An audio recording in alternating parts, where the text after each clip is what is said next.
자, 12쪽 인권침해와 구제 방법 보도록 할게요. 1번 일상생활 속 인권침해. 인권침해, 인간으로서 가진 권리 혹은 기본권을 존중받지 못하는 게 바로 인권침해입니다. 여러분 많이 들어보셨죠? 인권침해? 인권침해에 장애를 이유로 한 차별, 특정 성별에 유리한 취업기준, 학교폭력 이런 게 다 인권침해입니다. 그러니까 학교에서 누군가를 괴롭히거나 아니면 빵셔츠 시키거나 이러면 다 그거 인권침해죠. 그죠? 특정 성별에 유리한 취업기준, 한국 사회에서는 아직도 남성이 더 우대받고 여성이 조금 이제 약자 축에 있는 그런 게 많이 없어지긴 했지만 아직도 몇몇 사회 분야에서는 그런 게 존재하긴 합니다. 그런 것도 다 인권침해에 들어가는 거죠. 자, 그럼 인권 침해를 받았을 때 우리가 어떻게 대처를 할 수 있는가? 1번, 법원에 이야기를 하면 됩니다. 각종 분쟁 해결 및 국민의 권리 보호를 위하여 재판하는 기관이 바로 법원입니다. 자, 그럼 어떻게 우리가 인권 침해 당한 걸 구제받을 수 있습니까? 인권 침해 당사자의 소장이라는 건 고소장을 이야기하는 겁니다. 고소장을 제출을 합니다. 그러면 이제 재판을 통해서 내가 침해받은 인권을 구제받을 수가 있는 거죠. 구제받는다라는 건 이제 내가 침해받았던 걸 다시 이제 법원의 그러한 판결을 통해서 다시 원래대로 복구를 시키는 거죠. 자, 2번 헌법재판소 국민의 기본권 보장과 여러분 앞에 에서 했었죠. 기본권 보장과 헌법 질서 유지를 위해 헌법 재판을 하는 곳이 이제 헌법재판소입니다. 그러니까 헌법재판소는 법을 재판하는 거예요. 법을. 자, 방법 위헌 법률 심판. 헌법에 어긋나는 법률에 의해 기본권을 침해당한 경우 헌법재판소를 통해 해당 법률이 헌법에 위반되는지를 가려 그 효력을 잃게 할 수 있습니다. 그런 거 있잖아요.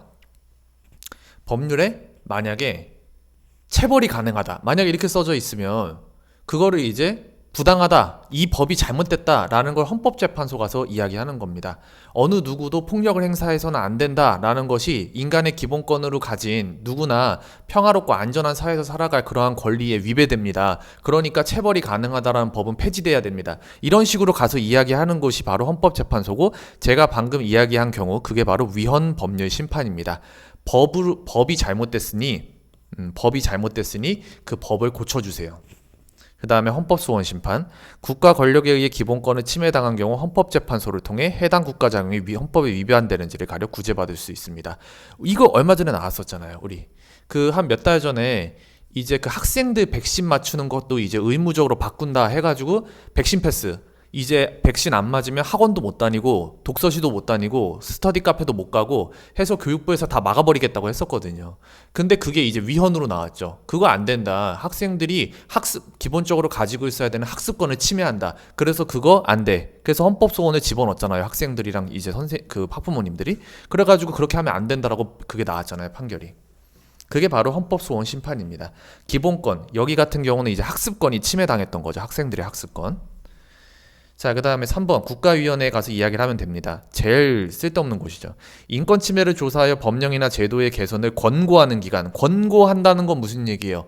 그냥 경고 정도 주는 거야. 경고나 아니면 이렇게 해보세요 라고 그냥 말로만 하는 거야. 강제성이 없어. 강제성이 없으니까 백날 가서 얘기해봤자 그거 시정되겠어? 국가인권위원회에다? 이런 기관이 있긴 하지만 저는 개인적으로 국가인권위원회가 있다고 해서 여기서 뭔가 제대로 이렇게 그 피해받은 사람들이 구제받고 그런 거는 사실 본 적이 별로 없는 것 같아요. 대부분 여기 가서 이야기해봤자 여기서 하는 거는 권고니까 이제 의무사항이 아니에요. 그런 거 하지 마세요 라고 얘기를 할 뿐이에요. 그냥. 자, 방법 인권침해 당사자의 진정 조사를 통해 개선이 필요한 사항 권고. 끝이야. 권고. 그렇게 하지 마세요. 끝. 여기 가서 얘기해야지 자, 3번 근로자의 권리. 노동권, 근로자가 쾌적한 환경에서 합당한 대우를 받으며 일할 권리. 그게 바로 노동권이죠. 그죠?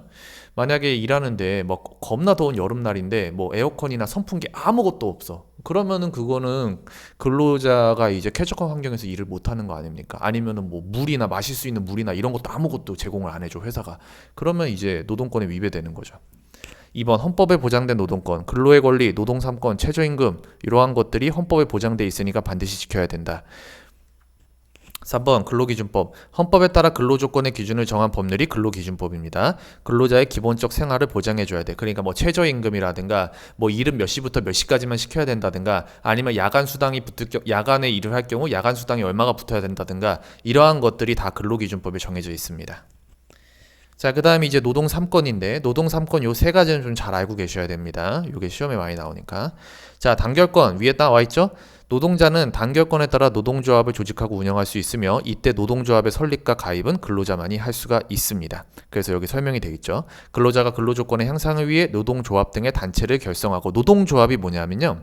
그 회사는 회사 측이 있고 이제 일을 하는 근로자 측이 있잖아요. 그랬을 때 이제 근로자들이 자, 우리도 우리의 권리를 보호하기 위해서 이제 우리끼리 회의를 하나 만들자, 우리끼리 단체를 하나 만들자. 그게 노동조합이에요. 근데 노동조합 굳이 왜 만들어야 돼요, 선생님?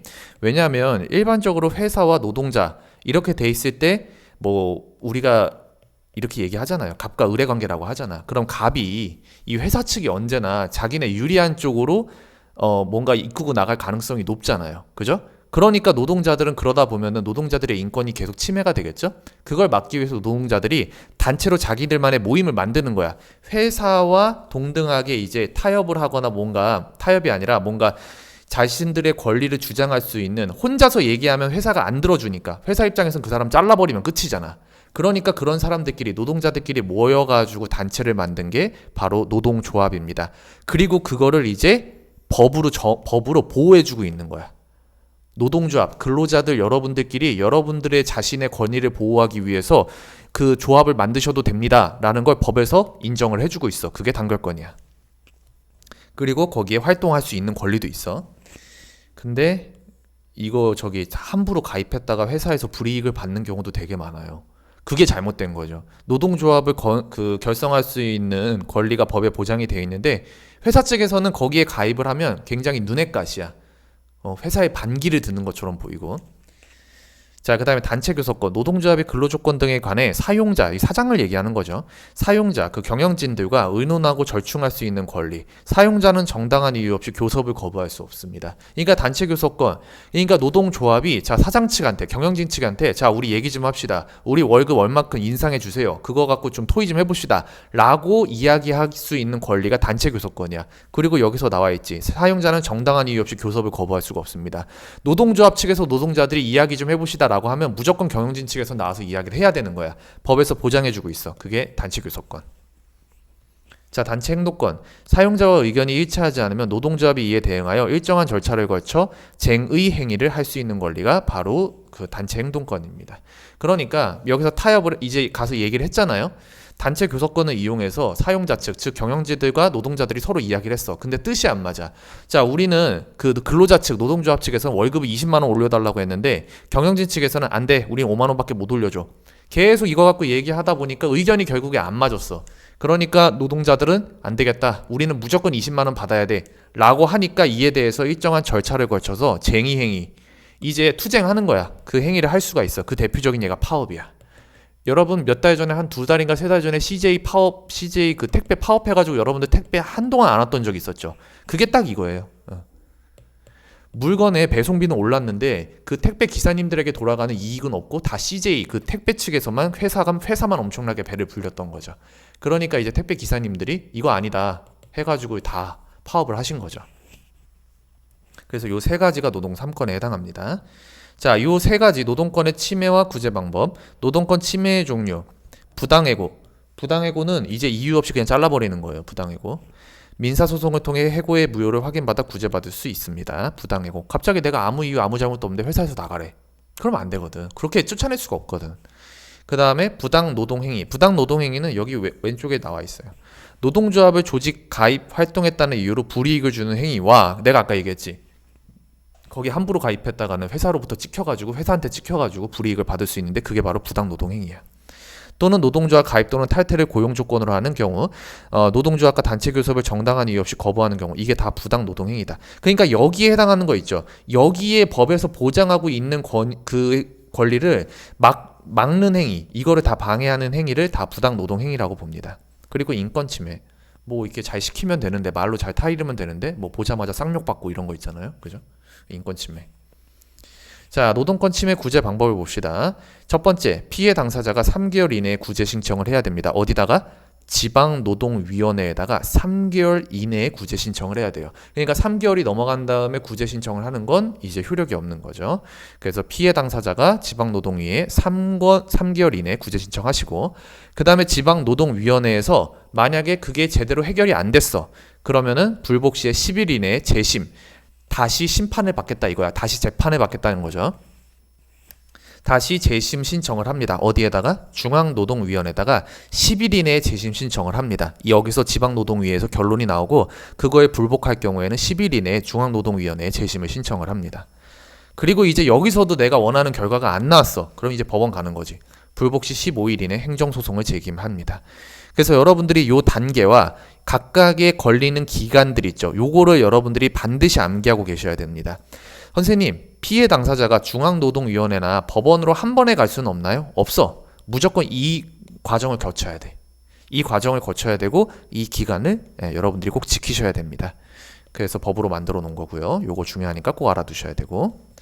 자, 옆에 페이지 보시면 이제 그 인권 침해 당하는 그러한 경우들 쭉 나와 있으니까 한번 읽어보시면 되고, 그리고 이거 노동 3권, 단결권, 단체 교섭권, 그 다음에 단체 행동권에 대한 얘기입니다. 아, 근데 여러분들이 꼭 알고 계셔야 되는 게 있어요. 그 단체 행동권, 파업 같은 거 할 때 반드시 일정한 절차를 걸쳐서 해야 되거든요. 그러니까 목적이나 방법 절차에서 법령 기타 사회 질서를 위반해서는 안 돼. 그러니까 파업을 하고 갑자기 회사 사장실로 들어가서 거기 있는 뭐 사무실 다 때려 부수고 막 사장 납치하고 그러면은 절대 안 된다는 거야. 사회 질서를 위반하기 때문에.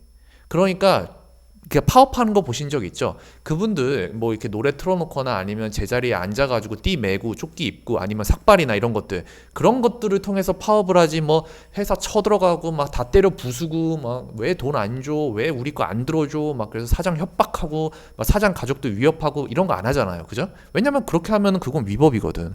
법을 위반하는 거기 때문에 그렇게 해서는 안 돼. 그래서 일정한 절차를 거쳐서 해야 됩니다. 자, 그다음에 밑에 문제를 한번 볼까요? 다음 설명에 해당하는 국가기관을 보고자 기호로 쓰래요. 재판을 통해 침해된 권리를 구제한다. 재판한데 법원이지. 인권과 관련된 문제를 조사하여 개선을 권고한다. 그냥 권고만 하는 거야. 이렇게 하세요. 국가인권위원회. 헌법재판을 통해, 헌법재판이라고 했잖아. 그러니까 당연히 헌법재판소겠죠. 국가 권력에 의해 침해당한 기본권을 구제합니다. 기본권이라는 건 여러분들이 앞에 단원에서 하셨었죠. 자, 2번. 다음 내용이 맞으면 동그라미, 틀리면 X표 하세요. 노동조합은 단결권을 통해 사용자에 대항하여 쟁의 행위를, 투쟁 행위를 할 수 있다? 이거는 단결권이 아니고 단체 행동권입니다. 단체 행동권, 파업 같은 거요. 2번. 단체 교섭권이란 노동조합이 사용자와 근로 조건의 유지 개선에 의하여 의논하고 절충할 수 있는 권리를 의미합니다. 맞고요. 그리고 단체 교섭권을 아무 이유 없이 회사 측에서, 경영진 측에서 거부해서는 안 됩니다. 3번. 언어폭력, 성희롱 등의 직장 내 인권 침해는 노동권 침해에 해당하지 않는다가 아니라 누가 봐도 해당하는 거 아니야? 그지? 그 다음에 4번. 근로자는 노동권 침해를 당했을 때 지방노동위원회에 구제 신청을 할 수가 있다. 그쵸? 이게 만약에 지방이 아니라 중앙노동위원회라고 써져 있었으면 맞을까 틀릴까? 틀리지. 일단 지방노동위원회를 거쳐서 그 다음에 지방노동위원회를 거쳐서 그 다음 중앙에서 안 되면 이제 법원 가는 거죠. 여기 나와 있는 것처럼. 네, 법원 가셔야 됩니다. 이제 법원에서 안 되면 뭐 이제 다른 민사 소송이나 이제 소송을 제기해야죠. 뭐 이제. 그죠? 민사 소송 이런 걸로 제기해야지 뭐. 그치? 자, 내용은 다 살펴보셨고요. 자, 이제 뒤에 문제 14쪽부터 풀어볼 건데 여러분들이 14쪽 풀기 전에 일단 이 강의를 이제 멈추시고 먼저 문제를 쫙 풀어보세요. 어디까지 풀 거냐면 여기 기초 튼튼 기본 문제도 풀어보시고 여기 실력 쑥쑥 실전 문제도 다 풀어보세요. 그래서 여러분들이 17쪽까지 문제를 풀어보시고 그 다음에 해설 강의를 들으시면 됩니다. 그리고 반드시 내용 암기하셔야 됩니다. 그 뭐 기본 강의만 호로록 듣는다고 해가지고 여러분 시험 잘 보는 거 아닙니다. 반드시 내용 암기하셔야 돼요.